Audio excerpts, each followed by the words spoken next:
Tony Danza in the gripping true story, Doing Life. Sunday night at 11:30 on Channel 9. Today, it's not that simple. In our high-tech society, we can be targets of crime and never suspect a thing. It's crime by computer hackers.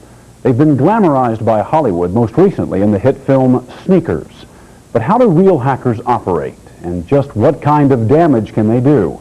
Tonight, Jon Scott goes into their world to see how they access ours.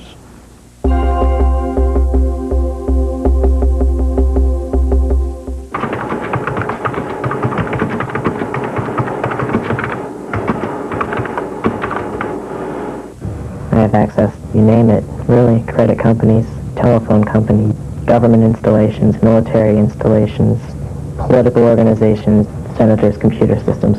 His voice is altered, his face hidden, his name an alias. In fact, we don't even know his real name. That's the only way Quentin would agree to talk to us, because Quentin is a hacker, a computer genius who illegally breaks into computers for fun. Have you ever shared information about a company, say, with one of their competitors? That I have not done. Tempted to? There's always kind of the lurking temptation. It's a frightening thought, someone breaking into your computer and roaming around in it with the potential to share, sell, even alter what they see. But that's what hackers can do. Quentin told us he's read the private mail of a U.S. senator, browsed through secret government files on UFOs, and gone snooping in our nation's military computers. Do you recognize that what you do is illegal?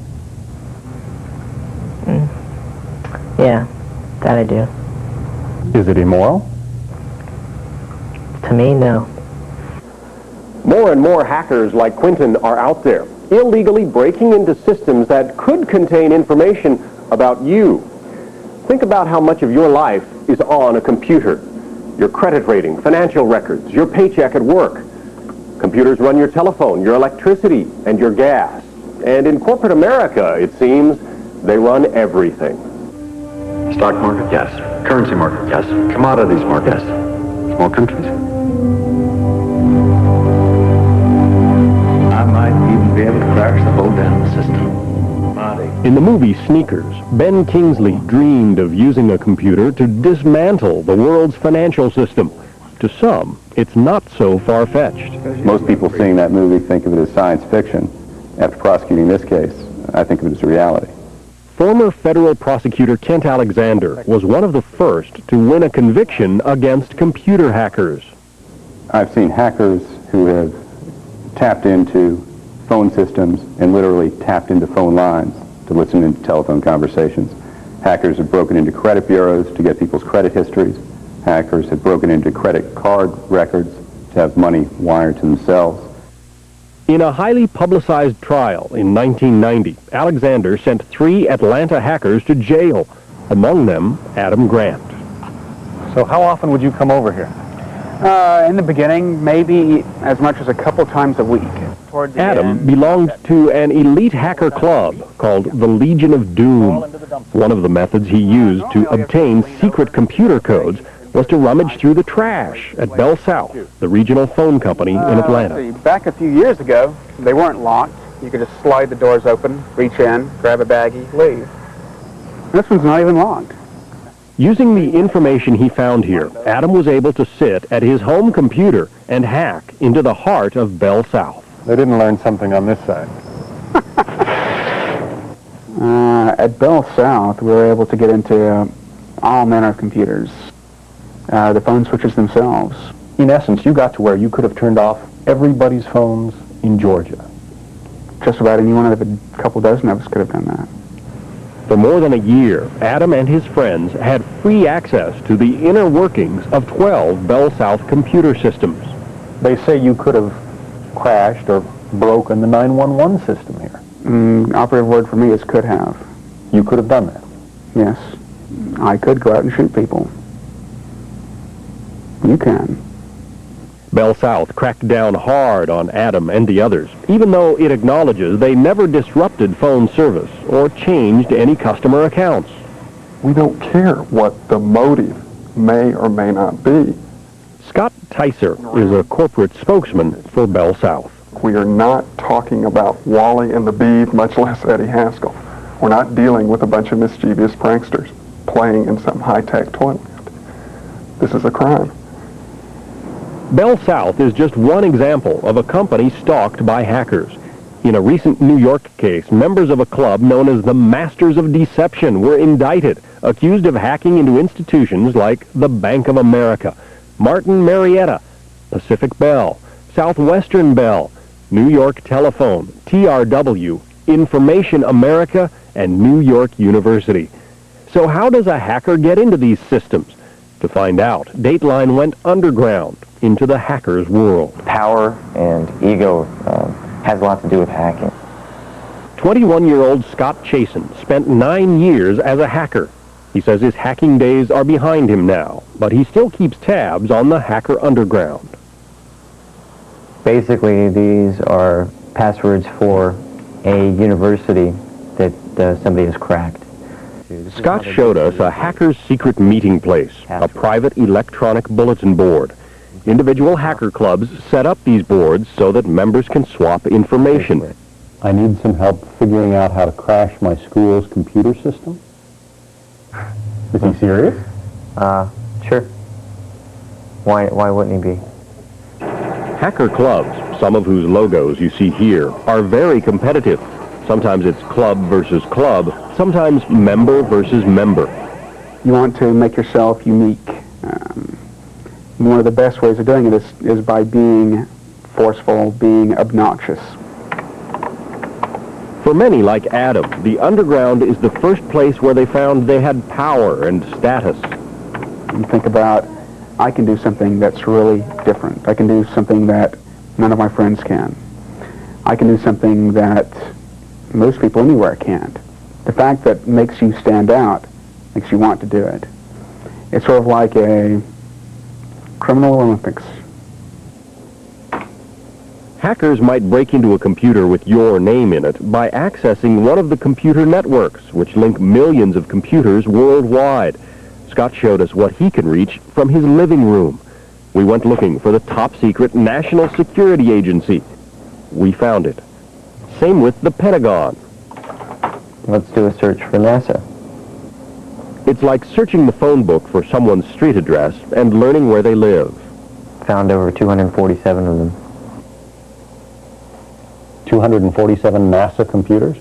Computers and networks that are on the internet, correct. But each of these NASA computers has a lock on it, and only authorized users, like NASA employees, are allowed to have the keys. To unlock most computer systems, authorized employees type in their usernames and then their passwords. Passwords and usernames are supposed to be kept secret, but hackers have ways of getting them. Sometimes it's as simple as a phone call to the company and portraying myself as another employee, to pulling telephone records, to actually entering the building and snooping around places where I physically should not be. So on the one hand, you break into the building, and then you break into the computer system. Yes. Most hackers don't resort to burglary. They can get the information they need over the phone. They call it social engineering. Basically, it's a con job. We asked Scott, the former hacker, to show us how it's done. Dateline obtained permission from a Fortune 500 company to have Scott try to hack in. The company gave him 1 week to land anywhere inside its computer system. Posing as a fellow staff member, Scott began by making random calls to unsuspecting employees. Hi, my name's Scott Chasen, and I'm calling from Business Affairs. Right. I'm at home right now, and I'm wondering if there's a way I can get into the network. I just bought a PC. You have crosstalk? Yes, I do. His first call was to the computer department. He's looking for the 800 number he needs to dial to have his computer connect to the company's system. What is the number that it has to dial? Your best bet is to dial the 800 number. Right. Well, I don't show that though on my screen. What do you show? There, it just says XXXX-XXXX-XX, I think. Yeah, X. Oh, it's 800. With the phone numbers, he's at the company's front door. Now he needs the keys, a username and password to get inside. Hi, this is Scott Chasen calling from the computer center. Hi. How you doing? Okay. Is everything up and running down there? Why, are we supposed to be down? Yeah, we're having some problems. We've been having some recurring problems since last night. Believe me, I'm not a computer maven person. That's all right. I'll help you. If you can log out and log back in, we'll go through the whole scenario so I can see if everything's okay on my end. Can you do that for me? I think so. Hold on a second. Okay. Bear in mind, he still can't see anything on his end. It's a ruse. All he wants is a username and a password. Even if he only gets a username from someone, a hacker can make an educated guess at a password. What are some common passwords that people use? Money, sex, love, secret, password. Mostly first names, husband names, wife names, their pet's name, parts of their social security number, parts of their telephone, their street address. But as we saw, most times a hacker doesn't even have to guess. Why don't you tell me what your login ID is? 'Cause I'm going to watch you come across the network so I can see where the problems are rising from. What my login is? Yeah. It's What password do you enter to get into the BIOS? The basics there. SHY. SHY is your password? Yep. SHY. Shy. Okay, tell you what I'm going to do is I'm going to go in there and see if you have any stuck processes, and I'll call you back and tell you when it's all right. Remember, he'd been given a week to break into the system. It took him an hour and a half. Okay. All right? Thanks. Okay, bye-bye. I'm in. So a receptionist who simply hands you a password might be giving you access to the CEO's office. Might be giving me the ability to shut down the company. The moral to computer users, don't give out your password and change it often. Hackers like Quentin are out there, and to them it's a game, a challenge to try to break into your system.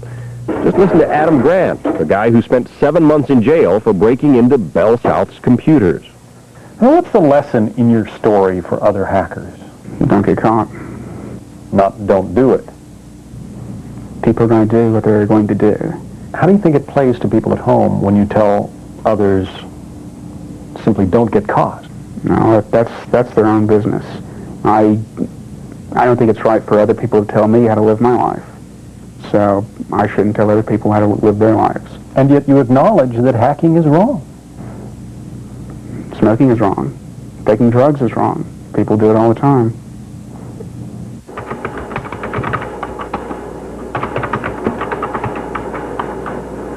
If you're wondering about your home computer, you don't really have much to worry about. If you don't use a modem, if you're not hooked up to a phone line, you have nothing to fear.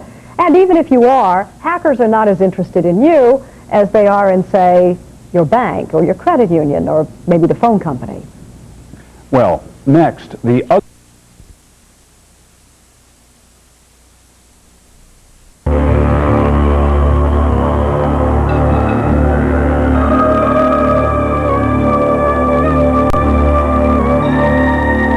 Introducing Levi's loose-fitting jeans.